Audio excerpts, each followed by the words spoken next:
Welcome to the Women's March Canada podcast, making the equality of women in Canada the new norm. This is episode titled That Digital Flavor. How about that? And we're in episode 39. My name is Melissa Darrell, and I'm your host, your tongue-tied host today. Women's March Canada inspires, unites, and leads the charge for the advancement of women across Canada. Please welcome this week's guest, Amina Gilani. Did I get it? You got it. Perfect. Amazing. I like to say Gilani. Now, you are the brainchild behind Sociavore, which I can't wait to hear. We're going to hear all about it. It's a digital hospitality platform designed specifically for restaurants. It builds websites to transform guest experiences. And you're also a mom and a wife. So there you go. And you said you were married to one of your co-founders. I sure am. Yep. Mixing business with love, eh? Oh yeah. Was it a shared connection, or did you fall in love as you built this company together? So we actually met in grade 7. We're both. Oh my gosh. What a love story. I know, eh? We went to high school together. We ended up going to Laurier together.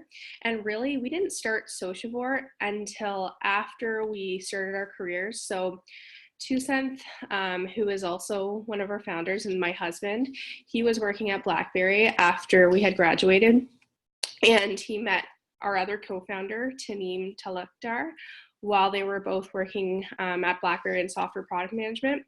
So funny enough, when Toussaint was younger, his family owns and operates a restaurant in Guelph, and it's called Creekside Kitchen. I'll give them a shout out. Yeah, and Creekside Kitchen. What do they serve there? Oh, so they serve, I'd say it's casual dining, but with Greek flair. So funny enough, Awesome. My husband is of Sri Lankan background. And when his parents came to Montreal in the 1980s, my father-in-law ended up working in the kitchens and started kind of paving his way within the restaurant industry. So he learned from a lot of Greeks. And that's cool. Yeah, he decided to start his own restaurant. So he had one in Rockwood, and then he ended up starting another one in Guelph. And so he's been in the restaurant industry for over 35 years. And really with Sociavore, so the idea behind it was Toussaint was always that guy who was called upon to go fix things. So whether it be go program the point of sale, we have a new menu item. Oh, there's something wrong with some sort of marketing. He'd have to do something in terms of websites down, or hey, can you create a special and can you somehow market this to everyone? Do something for the seniors, that sort of thing. So there's always something that Toussaint was then kind of not forced to do. He would do it, but what it got him thinking, because he thought, there's a lot of family run restaurants, and they must run into the problem where they can't keep their websites up to date, especially now in the digital world. And really with the restaurant industry, they tend to be left behind when it comes to technology, just because they're brick and mortar. A lot of them have been run for a long time. So really the idea kind of sparked early on when he was younger. And then as he was working in his corporate job, he really wanted to try and do something else. So he decided to create this platform with Taneem and myself that really focused on restaurants and kind of helping them kind of live in this digital age and really benefit from it. So that's kind of the story behind Sociavore. And so just explain it to me, that what does it actually do? So it's like a website? So really what it is kind of short. It's like a Squarespace for restaurants. So really, got it. Build your restaurant website really easily. It has all the integrations you need. So we don't want to move you over. If you're already using OpenTable for reservations, you already use MailChimp, you can still do that. And we've made it really easy because we integrate all of that stuff within our platform. You can easily make updates to your menus. You can update any aspect of your website. And the nice thing is it looks beautiful. It's a nice extension of your brick and mortar, but online, because now people decide to come into your doors online. It's not when they get, to the parking lot. So really having that nice digital presence is what Sociavore helps you do. Are you a foodie? We are. Yeah. We, you know what, with our young kids, we do still go out. We've kind of changed because we have to make sure things are more family oriented. But we do love to eat out. And Kitchener-Waterloo is a great place because we have a lot of nice restaurants here. Yeah, I do. So tell me, like, what's your involvement in it? Do you actually code, or are you Well, I'm not a coder, so I've done a lot of business development for Sociavore, and I do a lot of partner development. So when we first started the platform, I went and knocked on doors, kind of pitched to restaurant owners. I also do a lot of kind of the mass marketing, that sort of stuff, work on the social media. And then when it comes to our partnerships, there's a lot of different players within the restaurant industry. So I'm kind of the one who builds our partnerships with those other providers so that we can give a holistic experience to our clients. So I'm more of, I'd say, the sales and marketing person. I do some testing, but I'm not a coder. So it's interesting to me, like, obviously it was a problem that you were solving. Have you found, as you've launched this out, that it's scalable across many restaurants? Are people interested? What's the pickup in? Yeah, so we work with about 120 restaurants currently, and we've been really lucky because people have given us chances and we've been able to prove ourselves. So kind of locally, we do power the charcoal group's restaurants. So all of the charcoal group, Red House, Borealis, King Street Trio. So I'm just name dropping a few, Shawarma Plus, but we have quite a bit of uptake, I'd say, like in Guelph, Kitchener-Waterloo, because we're from those places. In Toronto, we do power the Gusto 54 restaurant group, so Gusto 101, and they ended up opening a restaurant in Los Angeles last year, and it's really exploded because they were a James Beard nominee. So that's really helped us because people kind of look to what their competitors are doing, and yeah, so that's been really cool. So what we're finding now is we're gaining some traction in the US. So it is scalable, which is nice. People can either build on their own. We've made it really easy, and we've had customers actually go in, build their own websites, and been really happy with them. We also have the option of us working with a restaurant as well. So we try to make it as flexible and easy for our clients. Very cool. Why Sociavore? Why did you come up with it? Funny enough, so we actually worked with Cindy Perry, who she works at the Charcoal Group. So she helped us with our name, and we wanted something that kind of included the social aspect, and then vor as in to eat. So it took us a really long time, and we wanted something that was unique that we were able to get a domain for. So kind of working with her, we ended up just coming up with Sociavore because we ended up taking the vor and then social, putting it together. Wow, yeah. Do you have investors? Like, did you work with your investors on this? Right now, we're actually 100% bootstrapped. So we're self-funded. Wow, that's crazy in today's day and age. How did you do that?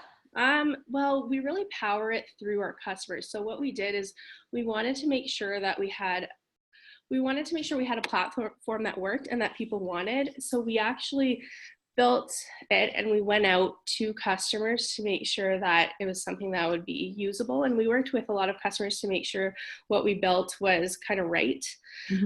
So getting their feedback. And I think because of Two Cents' involvement with his own family's restaurant, that was also helpful because he had that close perspective. But really right now we've been kind of driving our growth by, we've been making revenue, and we've been kind of taking that revenue and putting it back into our business. And we're trying to see how long we can self-fund for. As you know, we have a family, we have 2 kids, that's always interesting. But so far we've been okay. Now, you said you're working another job though too, right? Yes, I work another job. That's how honestly, that's how we've been able to do it. Because so funny enough, when Toussaint left his job at BlackBerry, that was 2013, and we started our family around the same time. So I had our son in 2014, and my daughter in 2017. So it's been kind of a wild ride because we've been growing our business alongside our family. But it's been rewarding in a sense because now with, these two additional people, we're really driven to succeed and also do it in a way that is sustainable.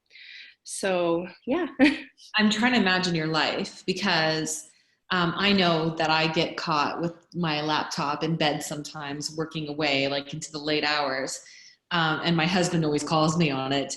But your husband's working with you. So do you guys give each other the, like, it's okay, I've got to work too, because you're both working on the company? Or how do you keep family life? And are you having is it challenging, or are you finding a balance? Well, what we do is we find that kind of between the hours of, 5 to 8:30, we don't work because that's where we focus on our kids. We pick them up from daycare, and that's kind of our family time. After they're in bed, yeah, a lot of times we're working. I find though, because we're kind of working towards the same goal, it's not as bad as if you're doing something by yourself. Yeah. But you know what? Like, we also are trying to build a sustainable company. So we know, like, we can't work, 100 hours a week and not burn out. So we've really tried to manage our time and make smart choices so that we're working on something that is effective and not just, for just working on something for what it is. But I get it. It's hard though. I mean, it's challenging. I'm not gonna lie. Yeah. And sometimes too, I think too, because like we're able to kind of drop things and we share, taking care of our kids and that sort of thing. So that's helpful as well, because it's not just one of us, it's both of us. So we're both in it together. But that said, yeah, it's challenging. do you have employees now as well, or is it the three of you kind of? So we do have employees. We have a couple. There's like a team of 5 of us, so we have some contractors. Yeah. And then with Taneem, he isn't actively involved, but he is a founder. So he kind of gives us advice and that sort of thing, but he's not really doing any day-to-day operations right now. So yeah. How can potential restaurants find you? How would they go about it? Oh, right. So we have our website, which is sociavore.co. You can kind of find a whole plethora of information on our product. You can also reach us too through our website. We have you're able to chat with us, which is great. And then through our social media channels as well. On Instagram, we're at Sociavore, Twitter at Sociavore as well. So that's how you can find us. And any restaurant, or do you have a specific sweet spot? So we do kind of cater from, an independent kind of quick serve restaurant all the way up to a restaurant group with multiple locations. So their platform's pretty flexible in that sense. I think we do have quite a few kind of sit down, I'd say casual to fine dining establishments, but what we're finding now, especially with our self-serve product, is that's kind of changing because a lot of quick serve restaurants are now able to kind of find us and then build on us, and it's really meeting their needs. So yeah, I'd say like we are able to kind of work with quick serve all the way to multi-unit restaurant groups. Did you always want to be an entrepreneur, or what did you want to be when you grew up? Oh my goodness. I really kind of fell into it. I did go to business school at Laurier, and I always thought I would, work the corporate life. I started off my career in finance, so I worked at RBC Dominion Securities, and even right now I'm kind of in the pension business. So I always thought I would do that. I was kind of, I don't want to say I was dragged into it, but it's been very interesting. I kind of fell into it, to tell you the truth. Do you like it though? I do. You know what? I really like working with customers, just in general. I like doing client work, and I really like when we're able to make a client happy and they're using something that really benefits them. So I find that really rewarding. So yeah, I do like it a lot. I think you flex your leadership skills, right, in a way that you never could working for an organization. And you work for a big organization. I sure do. So, I mean, the skills you use are probably so different, right? They are, but you know what? It's funny. Like even my corporate experience, I find that it does help quite a bit just because I do a lot of client work as it is with my day job. And being able to negotiate and being able to explain things in layman's terms, it's a transferable skill. And I think I learned that from my corporate job. I think I do get to make a lot more decisions when it comes to social board because of kind of the state of where it's still in its infancy. So that I find a lot of fun. And then also like the direction that we want to go towards, that's something that we all, like the founders, have a say in. So that's been really interesting as well, as opposed to getting told something top down. But I'd say my corporate experience, I think even from a communication standpoint, like I think it's been kind of pretty beneficial for me. Yeah, I like to think that as an entrepreneur, you got to tick a bunch of boxes before that success happens, right? And you learn things all along the way. And your journey is really interesting. The seed of the idea started with your husband's growing up his family business. So it's really neat looking at your journey. Thank you. No problem. Now you're in a great community. I know that much because I'm actually in the same community, Waterloo. So can you share with us some of the local community resources that helped you in your journey? For sure. So right now we're part of the Fierce Founders program through Communitech. That's great. So that's been really helpful, and all the resources that Communitech has been able to connect us with has been really, really helpful for our company and its growth. So I have to definitely give a shout out to them. So we've worked also with the Downtown Kitchener BIA. They've been really helpful.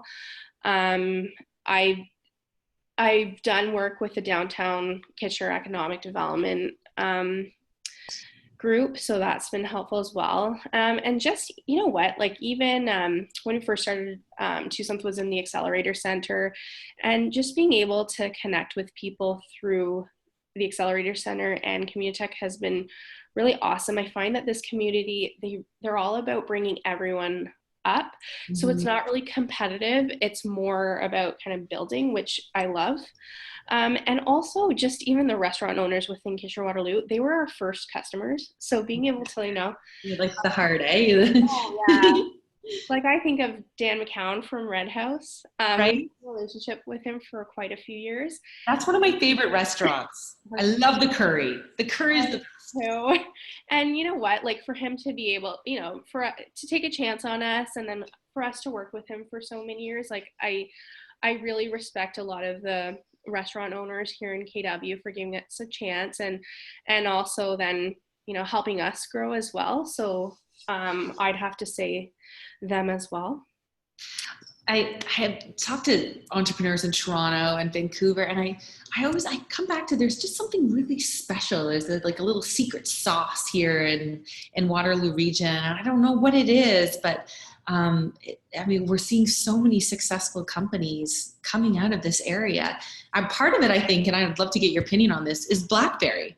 BlackBerry recruited some of the smartest people from around the world, and as it started to divest of some of that, not necessarily people, but like that, the power, they've all started new businesses, or at least encouraged others, or some of them even invested, and it's created this really interesting culture here.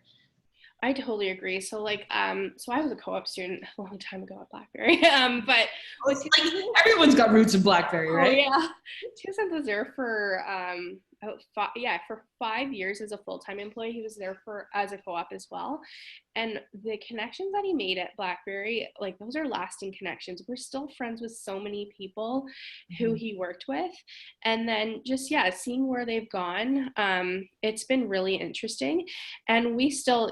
It's definitely something that I think is a lasting bond, and it is very interesting to see, what's come out of BlackBerry, where people are, and I think it's also something, not to be ashamed of, like, oh, I worked at BlackBerry. It's something to be really proud of, because I think that BlackBerry did so much for the Kitchener-Waterloo community, especially putting us on the map, and even what's resulted in it has been really awesome. Yeah, yeah, I 100% agree. In fact, I'm just going to do a little shout out here because I've got the keynote. I still get my keyboard because I'm one of those Gen Xer. Anyway, okay, so I'm going to do some rapid fire questions with you. But before I do that, who's an inspiring entrepreneur that you think we should interview? All right, so I think Amani Ismail from Maya, she co-founded it with her husband as well. So they're a husband and wife team. They're based here in KW. There's a story there. There's quite a few husband-wife teams because I think about Caitlin McGregor from Plum. Yeah. And Jim and Jennifer Moss from Plasticity. Like there must be about half a dozen of you running around. And you know what? Ruth and George from Alert Labs. Yeah. So it's just funny because I think a few years ago there was we used to think there was a big stigma against, husband and wife founders. And I think that's starting to kind of go away because you see these successful companies which are led by husband and wives, and I don't think it's really a bad thing. So it's really if you can figure it out, then go for it, right? Like I 100% agree. I think both of you guys, I mean, you think about when you run your family, you're on the same page. If you can take that energy and do it with a company, then why not? Yeah. Anyway, I'm speaking to you know what? It's funny. Yeah, it comes with issues. I'm not going to say it's like 100% perfect, but you know what? You work through them, right? Like it's something that you work through, just like you work through anything else. So yeah. Okay, rapid fire questions. Okay. You up the hot seat here. Tacos or quesadillas? Tacos. Yeah, me too. Naan or baguette? Naan. It's been super hot here lately, so we're all about like rain or humidity. Definitely rain right now. Baseball or ballet? Baseball. Yeah. That's fantastic. Okay, so once again, give me your social channels. How can people find you? So you can find online, we're sociavore.co for our website, and then our Instagram is at Sociavore, SOCIAVORE, and that's also our Twitter as well, at Sociavore. Yeah, Amina, you're a rock star. Shout out to your husband. Thank you. The third founder who is working with you. Delightful. It's been great to meet you, and I look forward to seeing your company grow and succeed. Thank you very much. I really appreciate it, and thanks for having me on. Yeah, my pleasure. And thank you to everyone who tuned in to listen. Your comments are welcomed and encouraged. Please subscribe to our Women's March Canada channel, and you'll receive an update every single time we upload a new podcast, which tends to be on Fridays. Our mission across Canada is to stand together in solidarity with our partners and children for the protection of our rights, our safety, our health, and our families, recognizing that our vibrant and diverse communities are the strength of our country. This is the Women's March Canada podcast. You can find us at Twitter at Women's March CDA, and on our website, womensmarchcanada.com. I'm Melissa Durrell, and I'm wishing you a great day in the middle of summer, the hot, hot summer.